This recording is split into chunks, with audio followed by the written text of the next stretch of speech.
November 8, 1944, Hürtgen Forest, Germany. The scream came first, then the smell. Gangrene has a particular odor. Sweet, rotten, unmistakable. Dr. Friedrich Weber had smelled it 1,000 times in the past 3 years. It clung to the walls of the field hospital. It lingered in his uniform. It lived in his nightmares. He was 42 years old, a surgeon from Munich. Before the war, he'd specialized in orthopedics, clean work, predictable outcomes. Now he specialized in amputation. The soldier on the table was 19, maybe 20. His name was Hans, or maybe it was Karl. Weber had stopped asking names in 1943. The boy's left leg was black from the knee down.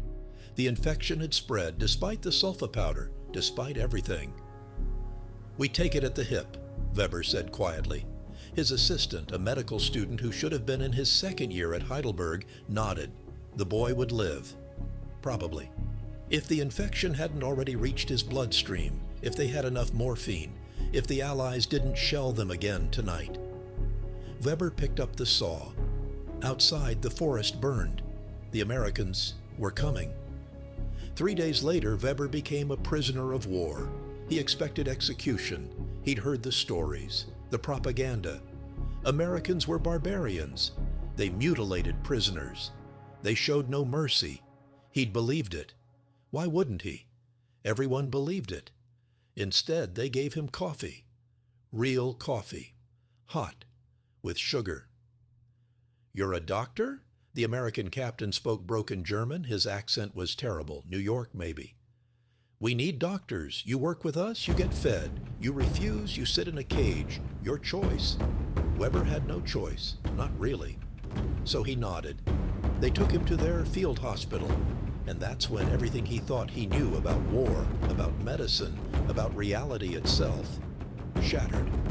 Part 2, the impossible.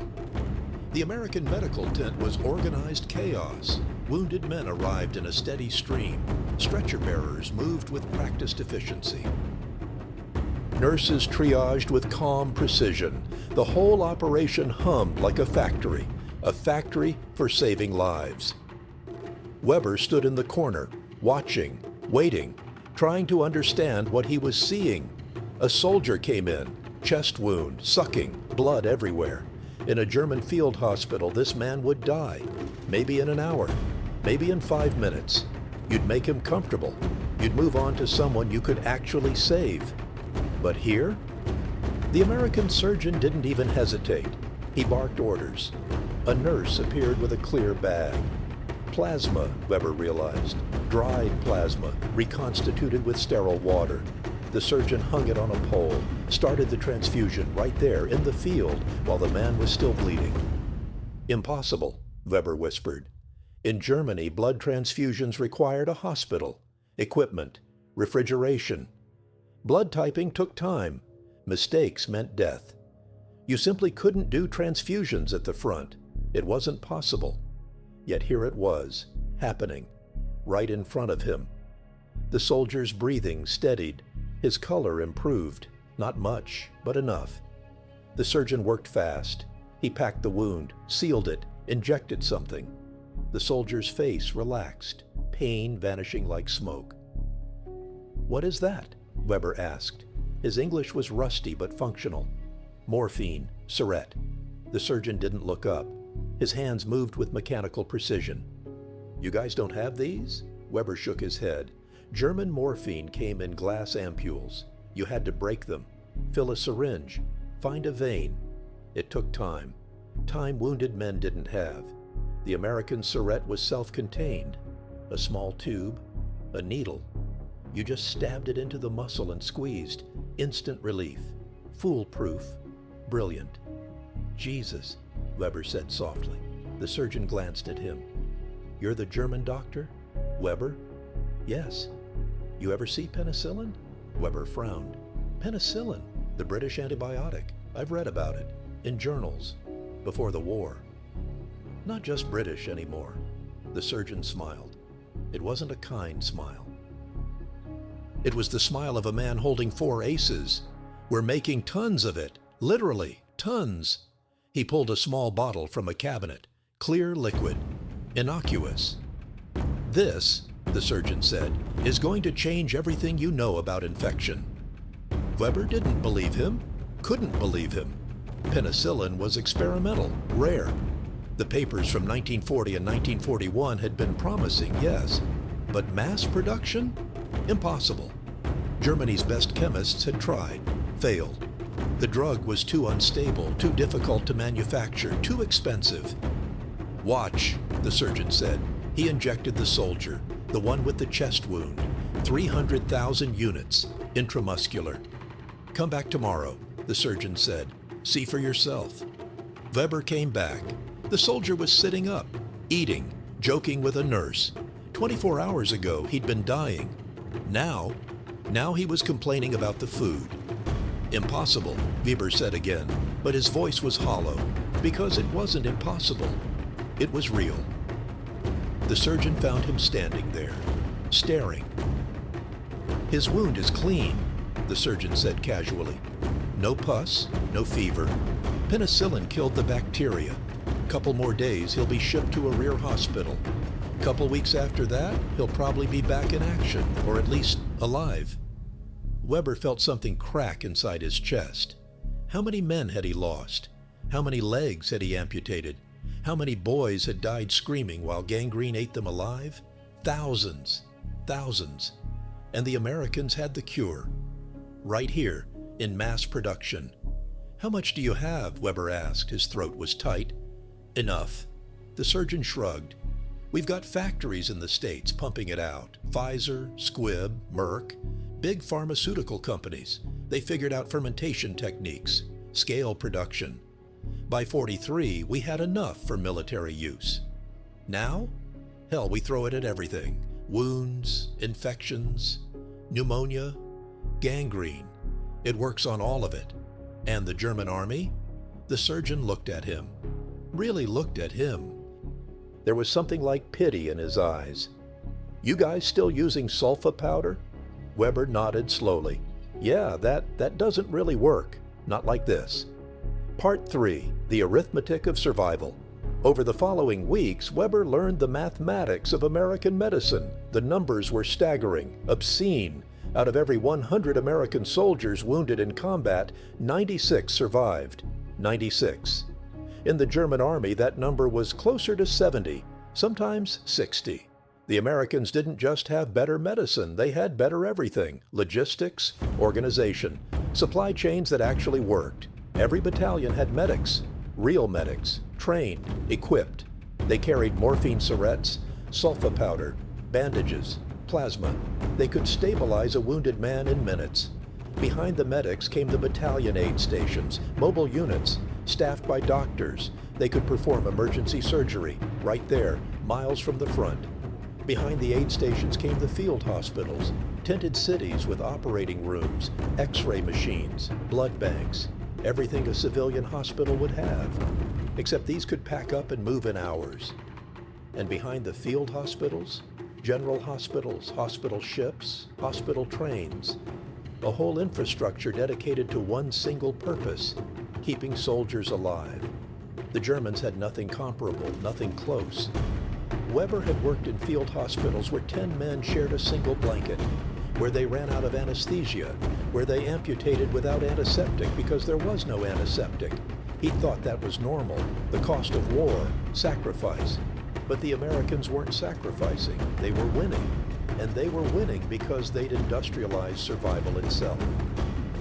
One day, an American logistics officer gave Weber a tour, showed him the supply depot, mountains of supplies, crates stacked 20 feet high, medical equipment, drugs, bandages, plasma, penicillin. We ship this stuff in from the States, the officer explained. He was young, 25 maybe, from Iowa. Liberty ships, dozens of them, continuous supply line. Whatever the docks need, we get it to them. How? Weber asked. How is this possible? The officer laughed. American manufacturing, Doc. We're good at making stuff. Cars, planes, refrigerators, medicine, same difference. You figure out the process, scale it up, pump out millions of units. Millions. Weber thought about the German supply system, the constant shortages, the improvisation, the triage, not just of patients, of supplies. You had to choose. Which men got morphine, which men got bandages, which men got anything at all. The Americans didn't choose. They had enough for everyone. "It's not fair," Weber said quietly. The officer's smile faded. "No, it's not. War isn't fair. But that's the point, isn't it? We made damn sure it wasn't fair. We made sure we had every advantage, every weapon, every tool, because we wanted our boys to come home." He paused. "Your side thought willpower would be enough. Discipline, fighting spirit, all that Nazi shit. But you can't shoot bacteria. You can't intimidate gangrene. Medicine isn't about belief, it's about chemistry, and we had better chemistry." Part 4, The Morphine Testament, late December 1944. Weber was assisting in surgery. The patient was an American soldier, abdominal wound, shrapnel, bad. The anesthesiologist was a captain named Reynolds from Boston. He spoke 4 languages, including German. He and Weber had developed something approaching friendship, or at least mutual respect. "You know what's funny?" Reynolds said. He was adjusting the ether drip, keeping the soldier under. "This war has taught us more about trauma medicine than the last 100 years combined. We're learning so fast. It's insane." "How so?" "Blood plasma. We didn't even use that in World War I. Didn't exist. Now it's standard. Saves thousands of lives. And penicillin? That was discovered in '28. Forgotten for a decade. Now it's the miracle drug of the century." Reynolds glanced at Weber. "You want to know what really makes the difference?" "Yes. Speed. We get to wounded men fast. Golden hour, we call it. You've got about 60 minutes to stabilize trauma. Stop the bleeding. Prevent shock. Get them to surgery. The faster you move, the better the odds." "And morphine," Weber said. "The syrettes. They help with speed." "Exactly," Reynolds nodded. "Pain is shock. Shock is death. Kill the pain, you buy time. Those little syrettes? Simple. Stupid simple. But they've saved more lives than you can imagine." Weber was quiet for a moment, then, "We had wounded men beg for death, not because they wanted to die, but because the pain was too much. We didn't have enough morphine. We couldn't give them relief." "I know. Do you? Do you really know what that's like?" Reynolds met his eyes. "No, I guess I don't. We've always had enough. Thank God for that." The soldier on the table groaned. Reynolds adjusted the ether. The soldier quieted. "We're going to win this war," Reynolds said softly. "You know that, right?" "Yes." "Not because we're braver, not because we're tougher, but because we're smarter about keeping people alive.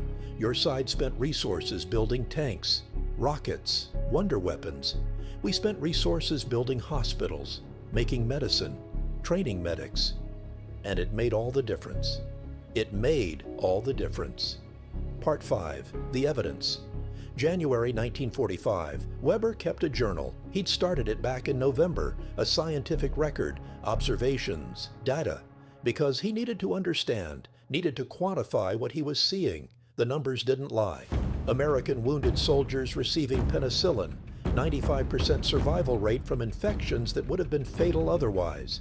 Gangrene almost eliminated. Pneumonia mortality cut by 75%. American wounded soldiers receiving plasma transfusions. Shock-related deaths reduced by 60%. Soldiers surviving wounds that would have killed them within hours. Morphine syrette distribution. Every medic carried 6. Every aid station had hundreds. Pain management was universal, immediate. In the German army, morphine was rationed, reserved for the worst cases. Many wounded men received nothing at all. Weber interviewed German POWs, soldiers who'd fought against the Americans. He asked them about their experiences. "They shot me in the leg," one soldier said.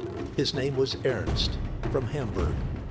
"I thought I was dead, but their medic got to me in minutes. He gave me something for the pain, stopped the bleeding, called for a stretcher. I was in surgery within an hour." "And your unit?" Weber asked.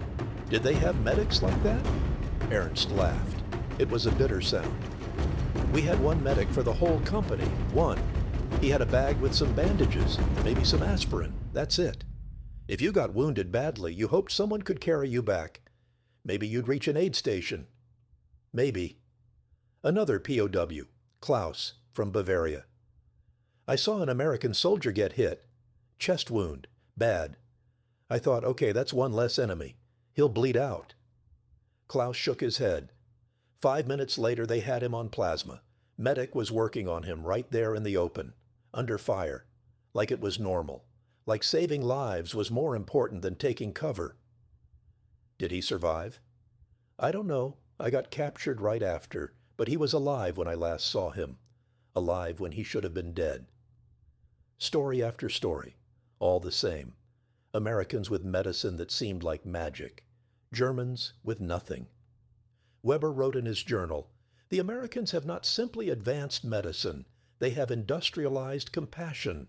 They have turned the saving of human life into a mass production system as efficient as their factories making bombers and tanks. They do not see their soldiers as expendable, they see them as investments, worth saving. Worth every dollar spent on plasma and penicillin and training. We were taught that sacrifice was noble, that suffering built character, that death in service of the Reich was the highest honor. But the Americans believe something different. They believe life itself is the highest honor. And they have built their entire military medical system around that belief. I do not know if this makes them better men, but it makes them better healers. And in war, that is victory of a different kind." Part 6, The Reckoning, February 1945. Weber was supervising a surgery on a German POW. The man had stepped on a mine. His foot was destroyed. In a German field hospital 2 years ago, Weber would have amputated. No question. Amputation was prevention. Cut off the limb before infection spread. But here, the American surgeon was trying to save it. "We can clean this," the surgeon said. He was from Chicago, a civilian orthopedic specialist before the war. "Penicillin will handle infection. We've got the plasma to keep him stable. We can graft skin later. He might walk with a limp, but he'll walk." Weber watched the operation. 3 hours. Meticulous. Piece by piece, the surgeon reconstructed what the mine had destroyed. It worked. The German soldier kept his foot. Weber left the operating tent in a daze. He walked out into the cold February air, breathed deep, tried to process what he was feeling. Grief. That's what it was. Grief. For all the men he'd failed, all the limbs he'd taken, all the lives lost to infections that penicillin could have cured, could have prevented. He thought about Hans, or Karl, the boy with gangrene, the one he'd amputated at the hip. If that boy had been American, he'd still have his leg. It was that simple, that cruel. One evening, Weber found himself in conversation with an American chaplain, Father Patrick Murphy, Irish Catholic from Boston. Kind eyes. Good listener. "You seem troubled," Murphy said. "I've been thinking about guilt," Weber admitted. "About responsibility. I followed orders, did my job, saved who I could with what I had. But now I see that what I had was nothing, nothing compared to this." "You did your best with what you were given." "Is that enough? When your best still meant boys died preventable deaths?" Murphy was quiet for a long moment. "You're asking theological questions, Doc, about justice, about whether ignorance excuses culpability. I don't have easy answers. Do you have any answers? Maybe this. You can't change what happened. You can only change what you do now. You're here, working with us, helping wounded men, German and American both. That counts for something.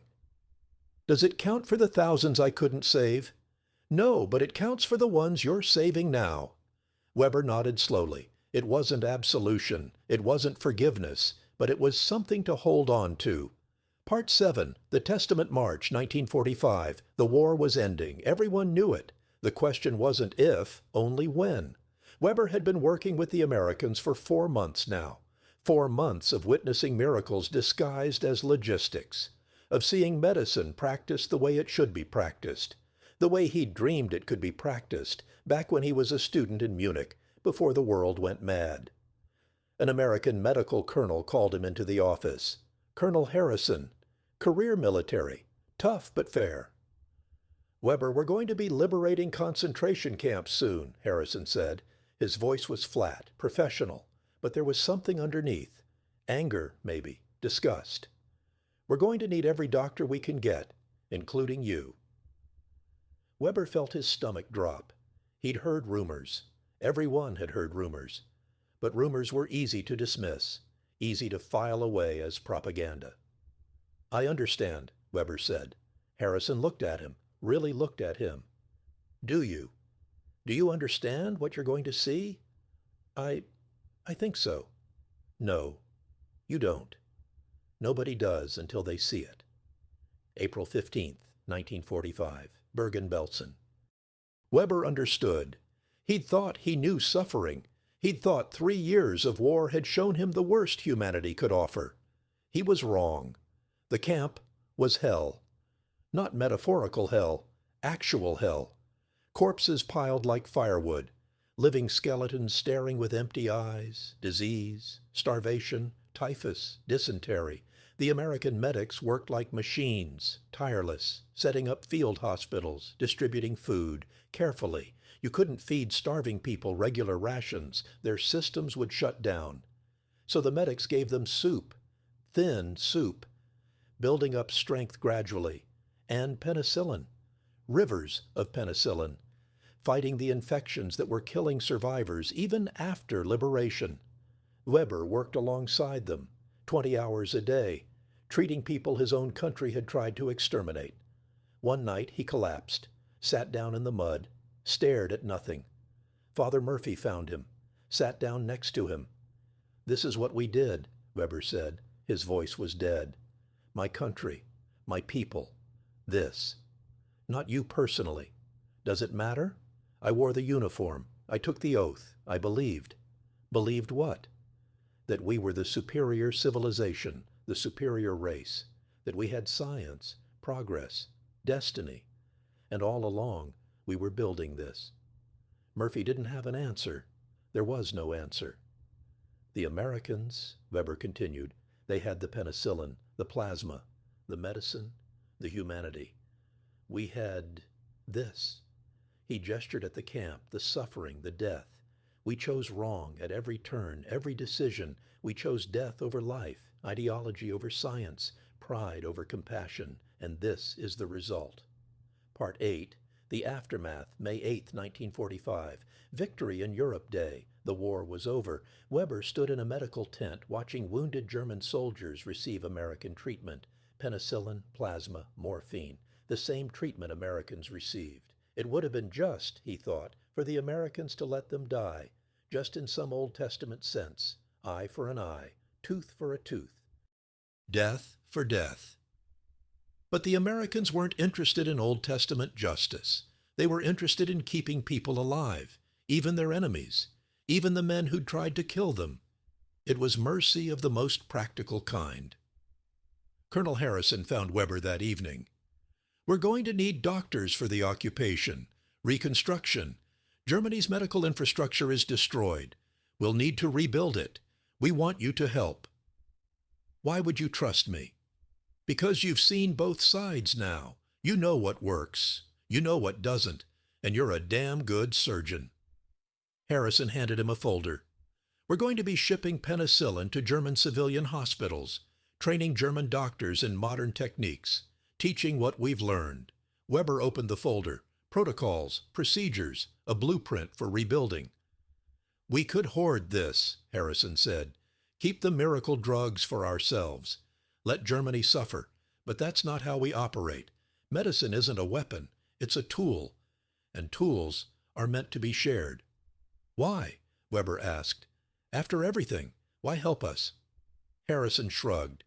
"Because the war's over, and we don't want to fight another one in 20 years. So we're going to rebuild Germany, feed them, heal them, make them allies instead of enemies." He paused. "Also because it's the right thing to do." and we happen to believe doing the right thing is good strategy. Part 9, The Long Memory, June 1945. Weber wrote a letter to his wife. He hadn't seen her in 2 years. Didn't know if she was alive or dead, but he wrote anyway. Dearest Anna, I do not know if this letter will reach you.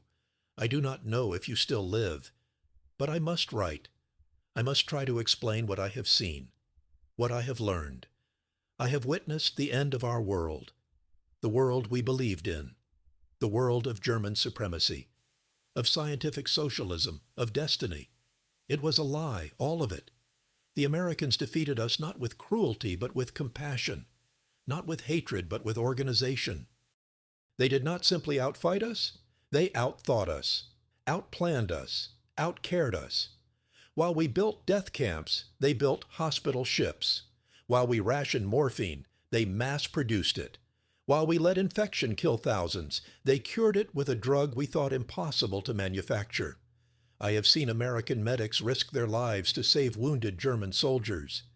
I have seen American doctors work themselves to exhaustion treating prisoners of war. I have seen American medicine do what ours could not, treat every human life as worth saving. This is not propaganda. This is what I witnessed with my own eyes, day after day, week after week. The Americans won because they valued human life, not German life, not American life, human life, all life. We lost because we did not. If you are alive, if Germany is to live again, we must learn this lesson. We must learn that science without humanity is worthless, that power without compassion is suicide, that no race, no nation, no ideology is worth the price of human suffering. The Americans have offered to teach us their medicine, to share their discoveries, to help us rebuild. We should accept, not because we are defeated, but because they are right. I love you. I hope to see you again. Friedrich. He never received a reply. His wife had died in the bombing of Munich in January 1945. He learned this 3 weeks later from a Red Cross notification, but he stayed, worked with the Americans, helped rebuild German medical infrastructure, taught young German doctors the techniques he'd learned, the protocols, the philosophies. In 1947, the University of Munich reopened its medical school. Weber was offered a teaching position he accepted. His first lecture was titled, The Medicine of Humanity, Lessons from Defeat. In it, he told his students about penicillin, about plasma, about morphine syrettes, about the American system. But mostly he told them about a choice every doctor must make, every society must make. Do you value life, all life, or only the lives that fit your ideology? The Germans chose ideology, Weber said. We chose racial science. We chose Lebensraum. We chose 1,000-year Reich. And for that choice, we paid with millions of lives, including our own. The Americans chose differently. They chose pragmatism. They chose innovation. They chose the radical idea that every soldier, every human being was worth saving. And for that choice, they won the war. He paused, looked at the young faces staring at him. You are the future of German medicine. You will choose what we become. I beg you, choose life. Choose science over ideology. Choose compassion over pride. Choose to be healers, not just in theory, but in practice. Because the Americans taught me one final lesson. Medicine is not neutral. It is always a choice, a moral choice, between life and death, between humanity and barbarism. Choose wisely. Part 10, The Echo 5 years after the war's end. Dr. Friedrich Weber stood in a modern hospital in Frankfurt. The building was new, built with American aid, equipped with American equipment, and stocked with American medicine, penicillin, streptomycin, plasma, all of it. A young mother was admitted, sepsis after childbirth. Before the war, she would have died. During the war, she would have died. But now, Weber injected penicillin, started plasma, monitored her vitals. 24 hours later, she was out of danger. 48 hours later, she was holding her newborn daughter. Simple, routine, miraculous. Weber thought about that boy from 1944, Hans or Karl, the one with gangrene, the one he'd amputated at the hip. If that surgery had happened here, now, that boy would have kept his leg, would have walked out of the hospital, would have lived a normal life. The difference? 5 years and a choice. Weber continued teaching until 1965, 20 years of lectures, 20 years of training new doctors, passing on what he'd learned from the Americans. Many of his students went on to distinguished careers. Some became pioneers in German medical research. Others became leaders in public health.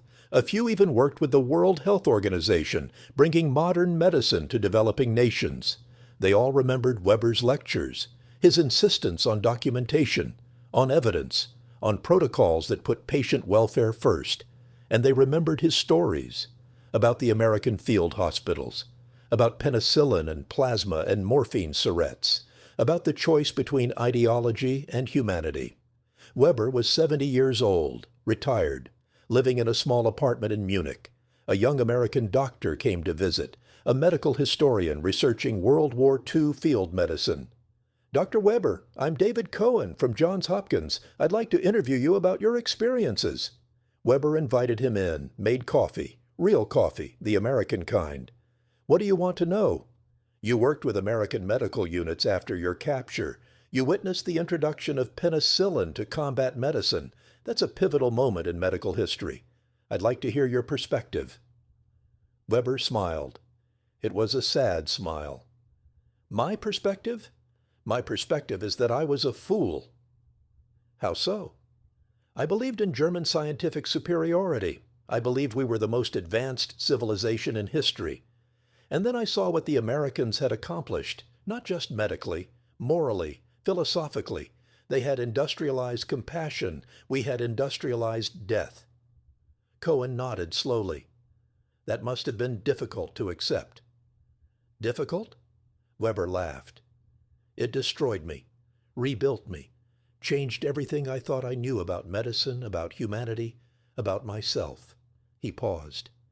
"But it was necessary to see the truth, even when the truth is painful."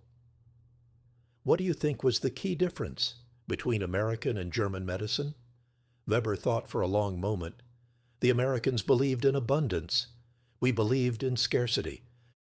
They believed every life was worth saving. We believed in triage, not just medical triage, moral triage. Some lives mattered, others didn't. And the medicine? The medicine followed from the philosophy. If you believe every life matters, you mass-produce penicillin. You train thousands of medics. You build hospital ships and field hospitals and supply chains. You do whatever it takes. And if you believe some lives matter more than others, then you build death camps, and you lose the war, and you deserve to lose. Cohen published his interviews as part of a larger book on World War II medicine. Weber's testimony became one of the most quoted sections. In the book, Cohen wrote, "Dr. Weber's experiences illustrate a fundamental truth about the intersection of medicine and warfare. Technology alone does not determine outcomes. Values do. The Americans possessed superior medical technology not because they were inherently smarter, but because they valued human life enough to invest in preserving it. The mass production of penicillin, the development of dried plasma, the morphine syrette. These were not happy accidents. They were the result of deliberate choices to prioritize research, to fund manufacturing, to train personnel, to build systems designed around saving lives. Germany possessed brilliant scientists, skilled doctors, advanced medical knowledge, but they lacked the moral framework that would have directed those resources toward humanitarian ends. Instead, they built a system that categorized humans as worthy or unworthy, and that system ultimately consumed itself."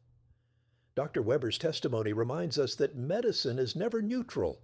It always reflects the values of the society that practices it, and societies that value all human life will always eventually defeat societies that do not. Epilogue: The Living Testament. Dr. Friedrich Weber died of a heart attack at age 75. He was buried in Munich next to his wife Anna. At his funeral, over 200 people attended, former students, colleagues, patients whose lives he'd saved. One speaker was an American, Colonel Harrison, Retired. He'd flown in from Virginia. I met Friedrich Weber in November 1944, Harrison said. He was a prisoner of war, a defeated enemy. He had every reason to hate us, to resist, to cling to his old beliefs. But he didn't. He saw, he learned, he changed. In the 3 decades since the war, Dr. Weber dedicated himself to teaching a new generation of German doctors. He taught them not just medicine, but medical ethics, not just techniques, but values, not just how to save lives, but why. He taught them what we taught him, that every life matters, that medicine is a moral calling, that science without humanity is just sophisticated barbarism. Harrison paused. I've spent 50 years in military medicine. I've seen a lot of doctors, good ones, bad ones, brilliant ones. But I've never met anyone who embodied the transformation from death to life, from ideology to humanity, the way Friedrich Weber did. He was a testament, a living reminder that people can change, that societies can change, that the worst mistakes can be learned from if we have the courage to face them honestly. Rest in peace, my friend. You earned it. The legacy today, the innovations that shocked Dr. Weber, are standard medical practice worldwide. Penicillin and other antibiotics save millions of lives annually. Plasma transfusions are routine. Modern pain management descends directly from those morphine syrettes. The American military medical system that Weber witnessed evolved into the modern trauma medicine that saves lives in hospitals everywhere. The golden hour principle, rapid response, comprehensive care, all of it traces back to those World War II innovations. But the deeper legacy isn't just medical, it's philosophical. The idea that every life is worth saving, that medical care should be universal, that suffering should be prevented, not rationalized, that science serves humanity, not ideology. These aren't uniquely American ideas. But America in World War II proved they could work at scale, under pressure, in the worst possible circumstances. And people like Friedrich Weber carried those lessons forward, into peacetime, into reconstruction, into a new world that desperately needed to learn new ways. The story of German doctors being stunned by American medicine is really a story about choices. The choice to invest in life-saving technology. The choice to train thousands of medics. The choice to build systems around preserving human life. The choice to treat even enemies with dignity.